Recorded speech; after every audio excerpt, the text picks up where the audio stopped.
People, breeze don't blow, foul nyash don't open, not be smarty, my people. Hey, our senator Akpabio nyash, it don't open. Our senators nyash, it don't open, my people. I think when I remember that video, when it be say, I can't show una say Senator Akpabio. When it be say, they talk say, senators they won't go holiday.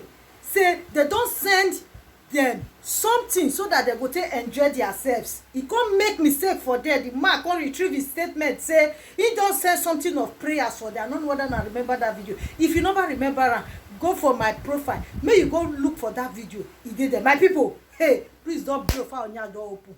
Not knowing say the money when he give them for only their holiday, my people, 2 million naira each. How many senators we get? First of all, the senators said they don't too plenty. They have too plenty. Every day now they appoint senator. The senators they don't too plenty, my people.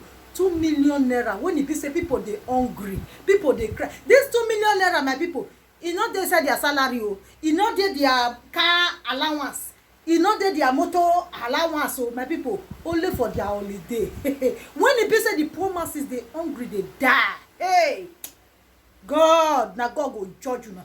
When e be say the poor masses dey hungry, dey die, no food, fuel increase, una dey see 2 million naira una dey give each senator to take dey go holiday. Na only God go judge una, my people.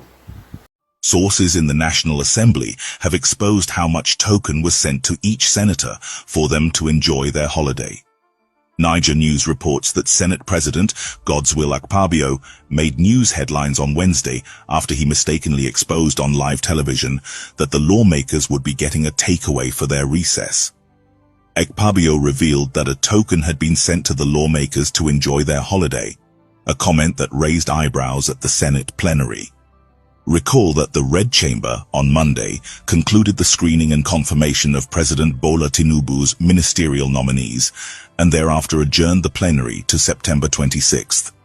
Addressing his colleagues before the adjournment motion was moved, Akpabio said a token, what many interpreted to mean money, had been sent by the clerk of the National Assembly, Magaji Tambuwal, to the senators to enjoy their holidays.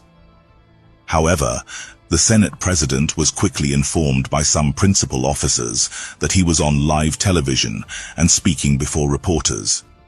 Upon realizing his mistake, Akpabio swiftly withdrew his statement and said prayers had been sent to their mailboxes to assist them in going on a safe journey and return.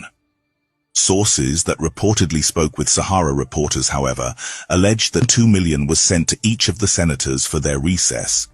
The sources further alleged that a ministerial nominee had given Akpabio 1 billion to share with the lawmakers.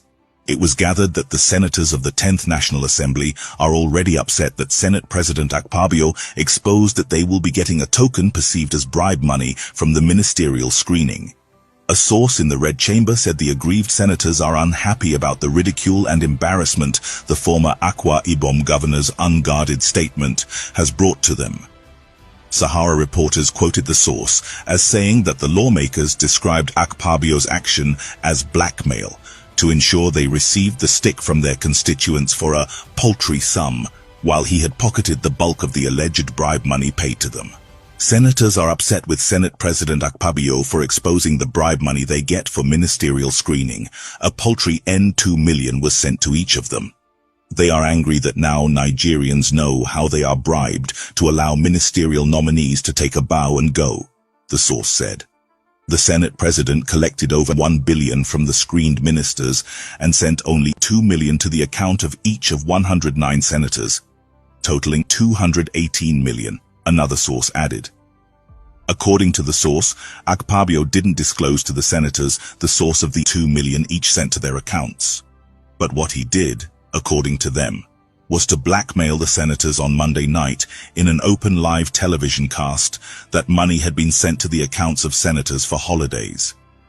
Then the following morning, senators received only 2 million each in their accounts, while the Senate President pocketed hundreds of millions of naira. What a shame and highest treachery and blackmail by the Senate President. Senators are getting ready for a battle with him because this has pitched senators against their constituents who never knew that they were given only 2 million each for the so-called allowance for holidays vacation. the sources alleged. Now, here is my opinion. This incident threatens the credibility of the National Assembly. For a democracy to function effectively, there must be trust in elected officials. When leaders make blunders that hint at financial improprieties, it casts a shadow over the entire institution. There seems to be a lack of internal checks and balances if such large sums can be distributed without proper justification or oversight. A system that allows for discretionary funds to be distributed without clear criteria can be a breeding ground for corruption. The reaction of the senators underscores a deeper issue. If they are upset about the distribution of funds or the disclosure, it means there's an acknowledgement of an irregularity. Their concern about public perception also indicates that they're acutely aware of how such actions can be perceived by their constituents. Situations like these highlight the need for more transparent governance mechanisms. Transparency can act as a deterrent for those looking to exploit the system and can build trust between the government and its citizens. Such controversies can divert attention from more pressing national issues. Instead of focusing on policy making and governance, the National Assembly might now spend considerable time managing this fallout. If the allegations hold true, it speaks volumes about the ethical standards of the involved parties. It's essential for elected officials to adhere to the highest moral codes given their roles in representing and making decisions, and underscores the need for reforms and greater transparency. Let us know what you think on the comments section, and thank you so much for watching.